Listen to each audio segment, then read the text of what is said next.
the plug. That's lovely. So Tracy just mentioned we've got Sheni Ravi-Smith with us. So Sheni has been working with Greater Manchester for quite some time, and kind of has strong links with the Leadership Academy, and she has some real special skills in terms of workforce development, which sounds like kind of a dry topic. Actually, I don't kind of mean it in the way you mean. She looks at the people who work within health, and she recognises that we are the greatest resource and the greatest asset that there is to kind of health and care across Greater Manchester. And if we aren't sustained, the whole thing collapses. And she has a fantastic way of talking to this. And I've been to her workshops, and they're well worth going to if you get a chance. So over to Sheni to talk us through about telling us more about our well-being. Thank you, Joanna, and that's definitely a very unique introduction. So I really appreciate that. So for those of you who I haven't met over the last couple of years, my name's Sheni Ravji-Smith. I'm based at the Health and Social Care Partnership, and I'm the System OD and Leadership Lead, which means that I work across everything that helps and supports us to be our best. So that's leadership, inclusion, well-being, skills development, talent, etc., etc. So it's all kind of a triangulated approach to supporting people at their best. Today, I'm here to talk to you about well-being. So I'm just going to share my screen, to bear with me. There we go. Hopefully you should see my screen now. I'm hoping somebody's going to say yes. Yes. Wonderful, thank you very much. Okay, so you will see my cursor kind of moving around as we're moving through. Okay, so I'm going to take you through quite a fast-paced kind of introduction to well-being, some of the considerations for now, and Tracy described this as an era, and it certainly is an era, and things that we might want to think about moving forward. You will get a copy of the slide deck. I've put links into any resources that I mentioned, so you'll be able to just click through straight away. And about halfway through, I'm with you for about 20 minutes, and about halfway through, I am going to try and do a quick Menti exercise. So if you've got your mobile phone handy, if you used Menti before, I'll take you through that in about 5 minutes or so. So very quickly, some of the drivers for why the focus on our well-being has become really kind of acute when we talk about well-being and well-being support.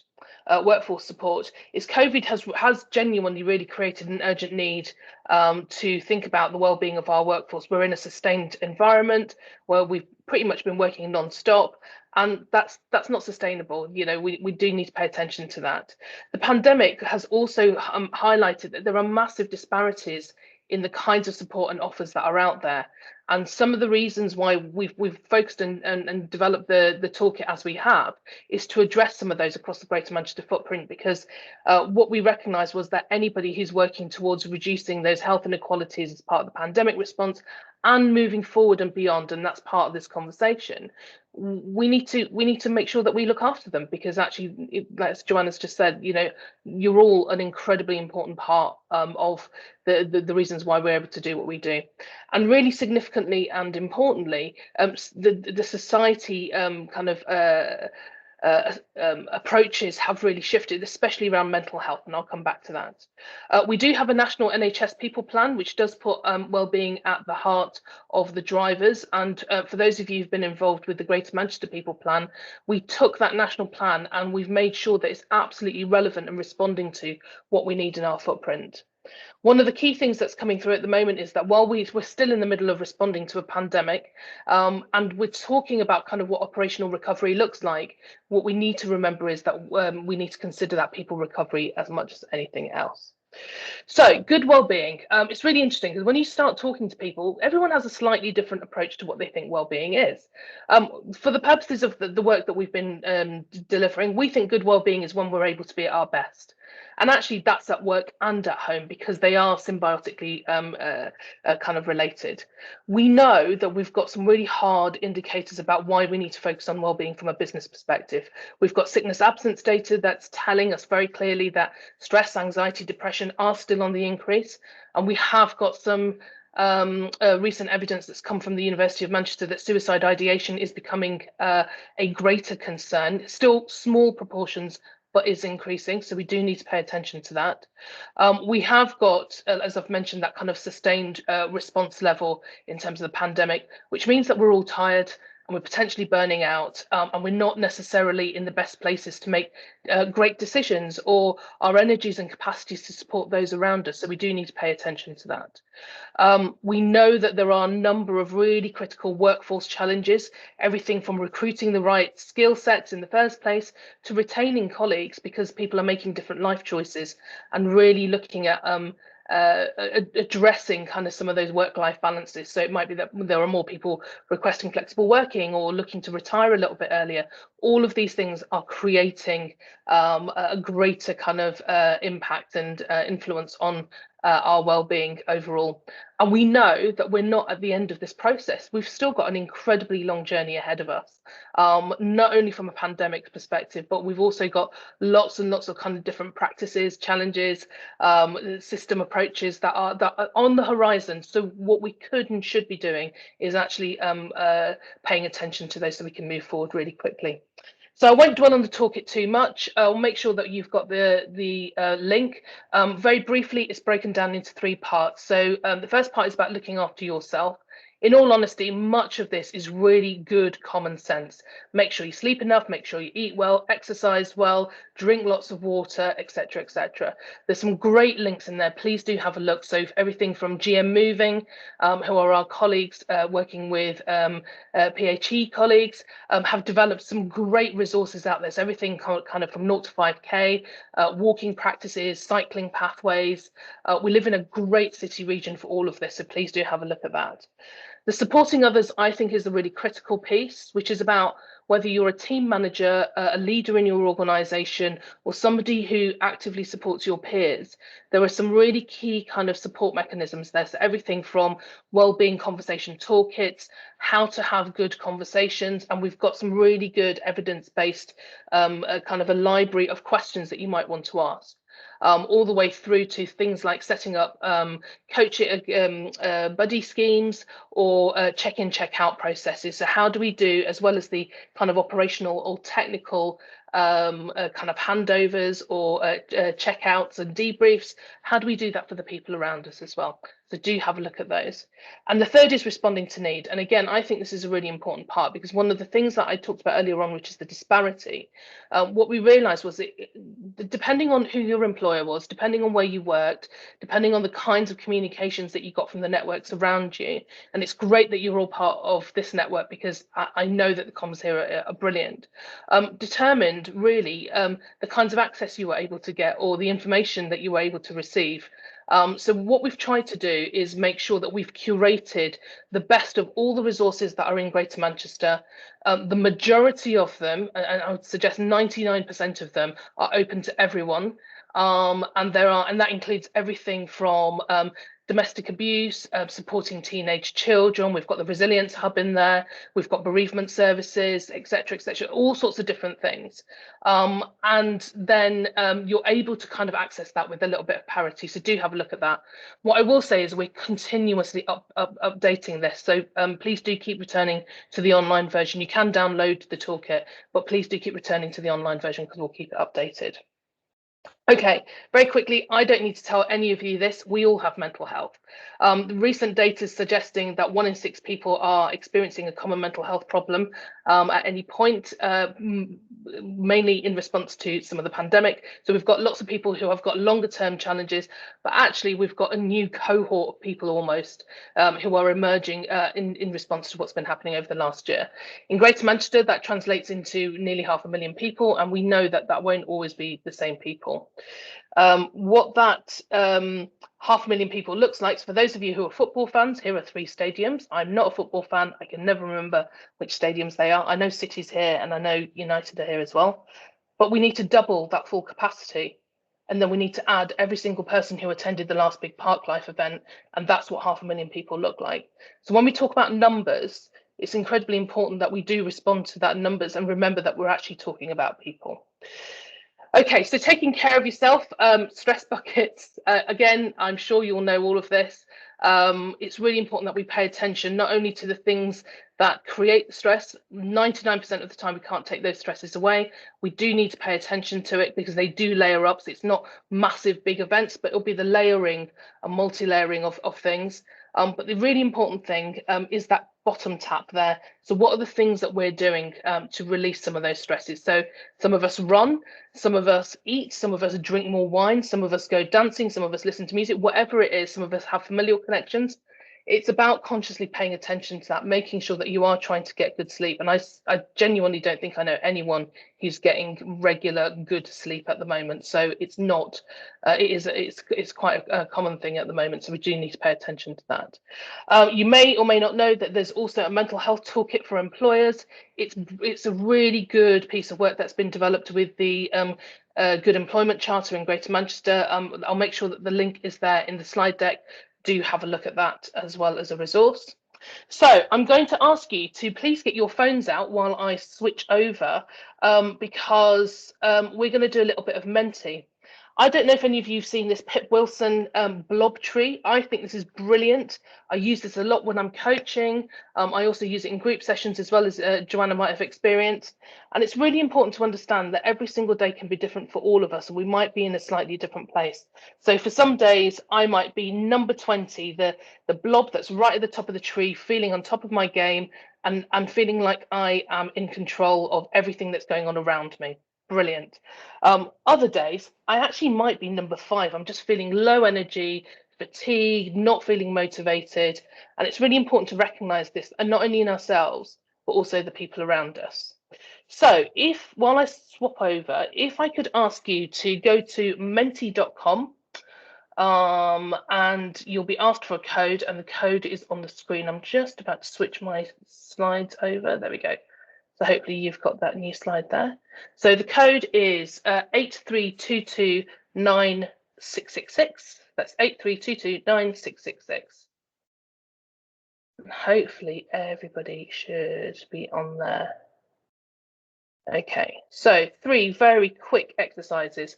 How are you doing this week in 3 words? Give you a minute or so just to have a quick look at that.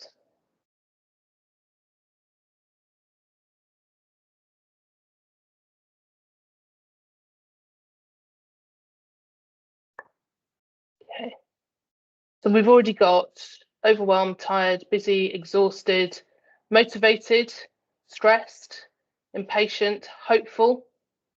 So we've got a bit of a mixture of what I would expect and the kind of the positive mindset of what we've got coming forward. Positive at times, rewarded, time limited, yeah. None of this is unexpected, I don't think, but it's really important that we are conscious and aware of where we are at the moment. So we've got somebody who's mentioned fabulous, and then we've got somebody who's mentioned drowning, and that's within a group of people who all work in similar settings and in similar kind of spaces. So really important. I'll keep this open, so please do keep adding on to that. We'll move very briefly on to the next one. So this is a barometer. So where do you feel you're up to with your core work stream, so your day-to-day business as usual, your pandemic response activity, so whether it be vaccination activities or shifting kind of practice, and then the future and recovery planning. So the barometer is, it's really tough going, all the way through to I'm flowing with the developments. Okay.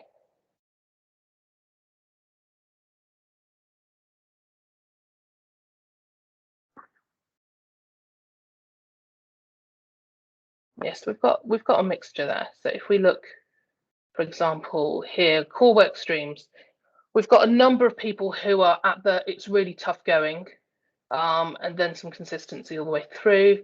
Pandemic response, yeah, the majority of you feel like you're kind of on it, and it's moving fairly swiftly. And then future planning probably needs a little bit of attention. So what that recovery might look like for you and the spaces that you work in. And finally, what's the one thing that would make a difference for you at the moment when we're talking about well-being, when we're talking about your sustained energies?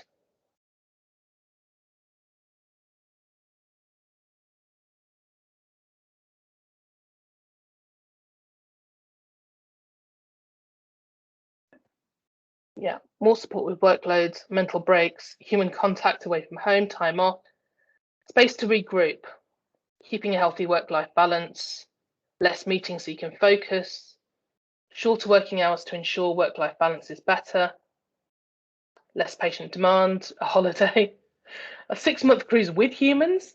I actually might go with without, but yes. A holiday, okay. Again, some really, really clear themes there. I'll keep that open. Please do keep adding on to that. I think it's really useful to hear where other people are and also acknowledge collectively what this might look like.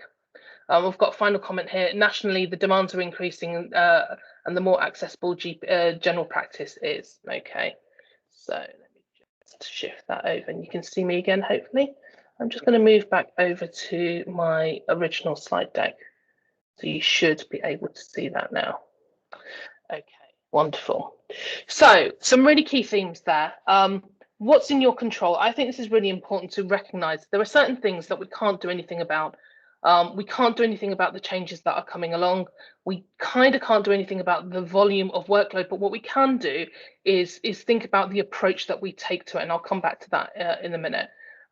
And it's really important to have some thought process and consideration about the things that are kind of filling that stress bucket that we talked about earlier on, and how we can make some changes or some decisions collectively, perhaps, but also individually that might impact on a better response for you as an individual and therefore the people around you.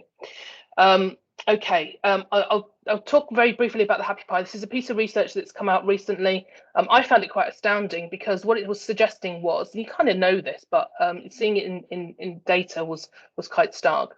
50% of happiness is determined by our genetics, what we inherit, and our legacy. 10% is circumstance, so that might be everything from social, economic, where we live, etc., etc. 40% is a result of what you do, what we do individually. So the choices that we make, the decisions that we put into place, and the approaches, the mindsets that we have. So I think it's important just to kind of touch on that. There is a tool in there called Finding Your Motivation. We know that there are lots of people talking about purpose and you know, what am I doing? Is it making a difference? Should I be doing something else? So do have a look at that tool. And it is incredibly important to understand when to ask for help. So if you or others are experiencing high levels of distress, pay attention to that. If you're unable to focus at work, if you're not able to make decisions, if you're having poor sleep on a regular basis, if you are just struggling and we might all be wearing our masks like we had at the Apple at the beginning with the Post-it note, but actually you'll know within yourself whether you're struggling. So please do pay attention to that. If you've significantly increased or changed your use of substances, so whatever that might be, so I've mentioned some people might be drinking alcohol, some people might be smoking, food, fitness, all sorts of different things. Pay attention to those shifts because actually they might be giving you some indicators. And what's incredibly important is we constantly tell this, we share this stuff with other people, but it's important that we pay attention to this for ourselves as much as anything else. If those around us are worried, and if you're worried about keeping yourself safe. So please have a look at that.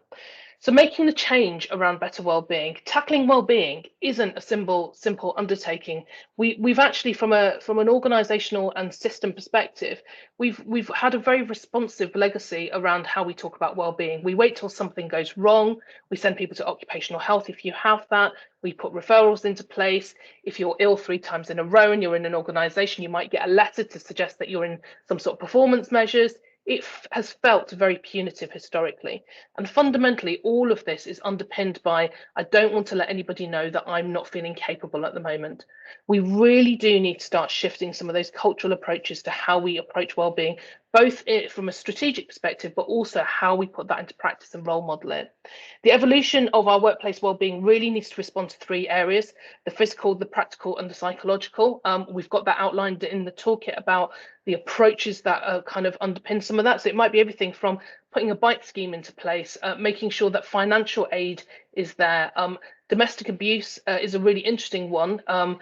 Last year I ran a campaign and was incredibly surprised at the number of people, colleagues of ours, who responded to that in terms of, do you know what, I've actually got some stuff going on and I just need a space to talk about it, but I don't feel like I can. So that ear and that listening is really important. It's really important to also mention that we are in a sprint and not in a marathon. Well, we are in a sprint, but we're in a marathon as well. So we're running at super fast speed. As we move forward, we need to acknowledge that as much as we're feeling stressed and overpowered, everyone else is. We do need to do something different, and we need to acknowledge that different people need different things as well. So be as inclusive as possible in your approaches. People under stress do not respond well over time. So we know that decision making, there's lots and lots of evidence to suggest that decision making decreases as people are stressed, and those workforce pressures are only going to increase. Oops, there we go. I really wanted to touch on, sorry, I've just, are we hyperconnected? So this digital conversation is a really important one, and I suspect it came up in the conversations you were having earlier this week. We have got a flood of new tools. We're using new booking systems. We've got back-to-back appointments. The one critical thing that's being lost is reflection time. So whether we're getting in our car and going to a workplace and preparing mentally for that workplace, or as we're coming home, we're decompressing so we're present at home, or while we're in the workplace, we have that space to be able to either have a gap between patients coming to us or moving from physical space to physical space. What we haven't actually got is the ability to reflect. And I think that came up in some of the comments that came through the Menti. What I would suggest is please be really purposeful about the future kind of planning that you're doing around digital tools, and make sure that the human factors are really built into that, because we do need to make sure that we're approaching these as sustained as possible. So creating those shifts, I've got about 2 more slides. Creating the shifts in our workplace, this is really important. We know that good well-being means that we are valued and recognised for the work that we do, and that looks like different things in different places, so do please pay attention to that. We do have psychological safety in the workplace. We are able to put our head up and say this isn't working, and feel safe and not feel like we're going to be penalised for it. We do have a sense of belonging and being a part of a team and being part of this network or your practice teams or whatever that your kind of immediate kind of support mechanism looks like. Investing in that and making those familial connections that are based on trust, as Tracy mentioned earlier on, is incredibly important. And also having permissions to do these things, both for ourselves and for others. So simple strategies. Make sure that things are clear and simple. We don't need 20-page documents to tell us how to do this. We need to keep it really accessible and need to keep it as approachable as possible in terms of language and also in terms of the practicalities. Provision should be approaching kind of physical, psychological and practical aspects. And it should always be designed that it puts people support at the heart of all of it. So it's not necessarily about always kind of business outcome and performance management. It is always about supporting people, because once you've done that, you will get all the other stuff that falls out of it. Okay, right. Very quickly, just wanted to mention this brilliant, and I've put the link in there. There's a lady called Helen Bevan. She works at NHS Horizons. They're developing a piece of work at the moment, which is around looking at our future landscapes and how we need to pay attention to some of the changes and the enablers that are there. This is an early article that she's written with the BMJ, and there's some more work to come. I'm meeting with her next week, and I'm hoping to bring back lots more stuff into Greater Manchester. So please watch this space. But if you're interested, please do have a look at that. And I also wanted to mention that we have a healthier leadership framework that's been developed with our colleagues at the Leadership Academy. It's great in terms of it's a structure that approaches what good well-being looks like in the workplace and what those leadership behaviours and enablers are. And it creates a structure that we can then start populating with lots of content in terms of activities, etc., etc. So again, do have a look at that.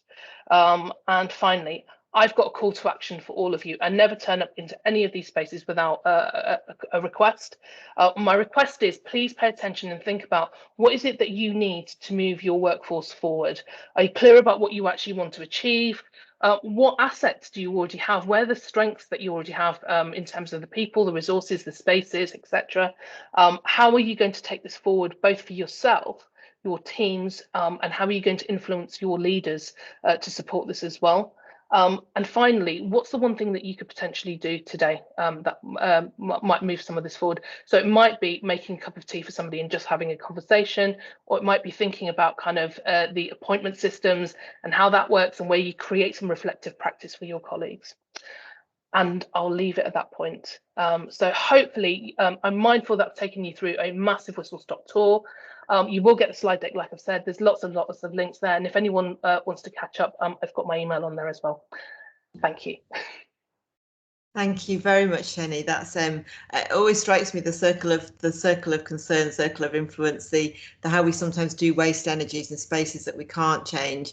Although I think the challenge for everybody on this call is that they're also kind of local leaders and are trying to push their influence to make a difference in those places where they might not. So it's about finding that balance with your energy and making sure that you put your own oxygen mask on first, because many people on the meet today are also responsible for the well-being and happiness of the teams that they support. So massive challenges. So thank you and also for pulling together all those resources. Right, okay, so just we're moving on now to an kind of what's really going to be the topic of the rest of our morning, which is something we found there's a lot of energy around in primary care in Greater Manchester to try and move towards a more sustainable primary care in terms of the environment. As probably most of you know, the UK is hosting the International United Nations Conference on Climate Change, COP26 in Glasgow in November, which is actually a really big deal in terms of what nations can do. But we're also really interested in what we can actually do ourselves to make things more sustainable for the planet. You know, healthier planet, healthier patients. So I'm going to hand you over to, at this point, to Dr. David McKelvey. Now, David's a GP in Salford, and he's also a neighbourhood lead. So he's already been kind of working with his community.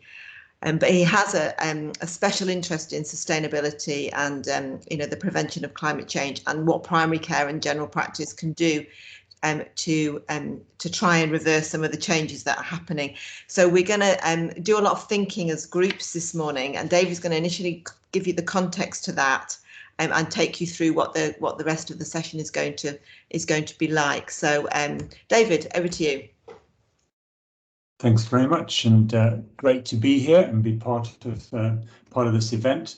And so I'm going to just sort of set the scene a little bit in the first half of my talk, and then what we'll do is we'll break a little break, and then we'll come back and we'll look a little bit more about what we do in primary care. So there's a talk of two halves, and what we're going to do is this. In the first part, we're just going to talk about the scale of the problem and our personal kind of response, and that's reflecting a little bit on what we've heard a little bit today about being open, being honest, and collaborating together. And then we'll break into little groups to talk a bit about that. We'll have a short break, and then we'll come back and think about the primary care response to it. So first we'll kick off with a little bit of scene setting. So a bit about myself. I had the honor of working in Tanzania for 6 years. Central Tanzania is a very dry plain. This is in the dry season. You can see the mango trees studding the landscape there. I worked at a hospital called Mvumi Hospital, and there's me in former life seeing a patient and feeling an enlarged liver there that she had got. So what's this got to do with climate change? Well, we know that the sun is heating the earth, and we can see the sun's rays bounce onto the earth and they warm up the earth's surface. Now, some of that radiation escapes back, but unfortunately the atmosphere, or fortunately, the atmosphere traps a bit of it and keeps our planet in a nice temperature. But because the atmosphere has been laden with more CO2 and other greenhouse gases, that trapping of heat is going up, and therefore we've got global warming happening. And this is the problem. So this is a busy slide, but let me just talk you through it. So we've got the years along the bottom, and we've got the CO2 emissions up here. So CO2 emissions had been rising, and in fact they were on a trajectory to rise even further. And this was leading us to the probability of temperature rise of up to 3 or 4 degrees if we did nothing. So at the previous COP meeting at Paris in 2015, the people agreed to do some nationally determined contributions, which would then try and keep that global warming happening. So if all the Paris agreed contributions were enacted, this would reduce the probability of getting up to that 3 or 4 degrees warming and would try and keep it down to 2 or even lower. Unfortunately, many of these determined contributions have not really happened yet. And indeed, as mentioned already by Joanna, they're meeting again later this year to try and ratchet up these contributions and these determinations to try and bring this down to increase the probability that we'll keep global temperatures under control. In 2016, this graph was shown. So this is the historic emissions going up here per year and slowly rising. This is to show that if we'd started acting in 2016, we could have taken a trajectory like the blue line and come down nice and gently. But unfortunately, emissions have continued to go along. So now to try and get the emissions down, we have to act quicker. And by 2021, we're reaching into this period here. And if we leave it longer, we're going to have an almost impossible job of bringing the emissions down very, very fast. So this has been called the most consequential decade ever. If we don't act now, it's going to be almost impossible to bring these emissions under control. So the scary stats, somewhere between the 350 and 450 parts per million, we're going to have irrevocable changes in our planet. And unfortunately, we are at 417 already, and we're heading to 450 at the minute by 2035 and onward upwards. So we're running into problems. And the last time CO2 levels were at the current level of 417 was 3 million years ago when there were trees on the Antarctic. It was 3 or 4 degrees warmer, and indeed the sea level was higher. So you can imagine if the sea level is 20 meters higher, that causes a lot of problems to nation states, particularly island nations and places like Bangladesh, and indeed some of Norfolk, etc. Tipping points are these points in our planet where things can suddenly flip from one side to another. And they're believed to be 15 tipping points. 9 of these are already moving, and 3 are considered to be almost past it, such as the ice in the Arctic in the summer, the West Antarctic ice shelf, and indeed corals. So they're estimating that 80% of coral is going to be bleached and gone. People cite the pandemic as reducing emissions, and in fact, this is true. So UK emissions dropped by 12%, and globally it dropped by 7%. But we know that after the 2008 crash, emissions rose again, and in fact, that is what is happening now.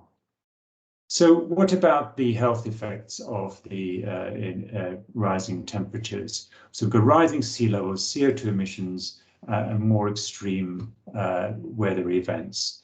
So you can see that this creates problems of air pollution, change vectors, allergens, water quality, etc. And this then has an impact on the health in terms of health diseases that are then more likely. We already know problems of air pollution going on even in our country, so it's not a surprise that that's an issue. We've got the possible changes of vectors coming into Britain, of infectious diseases, increasing asthma, water quality. Now, food impacts is a particular issue because if you've got crop failures happening, that then causes prices to rise, and that clearly impacts people who are less well off more. We've got migration as a potential problem, and indeed severe weather can cause problems of extreme heat and people dying of heat stroke, etc. Where does that bring me? Why did I mention that I worked in Tanzania? This is my friend Amosi, who lives in Tanzania, and he wrote to me recently about the catastrophic weather that they've had recently with storms and washing away many of the crops. So when I think about his area, I think about all these young children in his nursery school that he helps run, and I wonder what's the future for them. So for me, just capturing this title of this podcast, Outrage and Optimism, For me, one of my personal drivers is an outrage of social justice. How is it that we are together across the world creating a situation where people in Tanzania, in Mvumi, where I worked, are going to be suffering the most? And different people will have different things that cause them outrage. And indeed, there are people that equally linked with that. We've got things that give us optimism. I'm really optimistic by the positiveness I've had from GM around this agenda and taking us forward. And we need people to have stubborn optimism to say, we've got to do something, we have to change. We have to be creative about how we make that change. We have to be courageous about actually getting on with it, and we have to be doing it together.